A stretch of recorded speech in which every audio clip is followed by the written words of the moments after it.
Hello, my loves, and welcome back to Along This Spiritual Journey.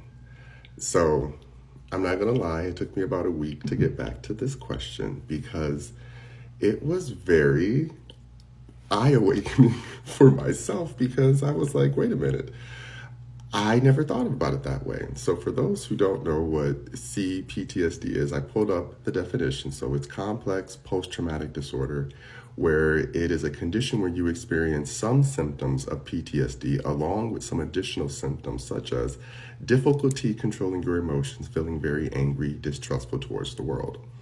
Now, as a kid, I did not have this definition. I did not know what this meant or what it looked like, but I knew that I was very angry towards a lot because I grew up in a household. I was born in 1985, so that's not too far off. But at the same time, it was in a state of place where we just went from no cell phones and internet to years later, we have all this advanced technology. And then I grew up in a very religious household where no fault to my parents, they did the best they could do, but it was very strict.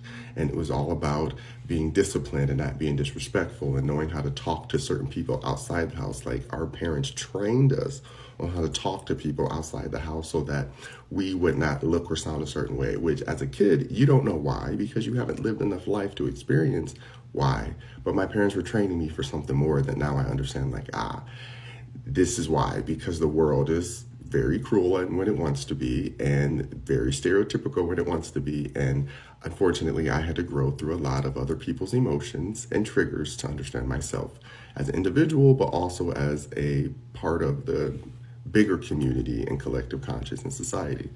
And so this is where I talk a lot about emotions. This is where this all came from for me, because as a kid, I didn't have an outlet to talk about emotions. Like literally before the 2000s going back, I love seeing all these people and new babies talk about emotions on the internet. Because before, talking about your emotions got you bullied, talked about, categorized, stereotyped, whatever. And now people are recognizing that emotions are not bad. They're indicators to something that's blocking our growth. And it's important for us to evaluate and ask questions and understand how work with it, work through it, and, sometimes just sit with it. It's not always necessarily something that needs to be worked through.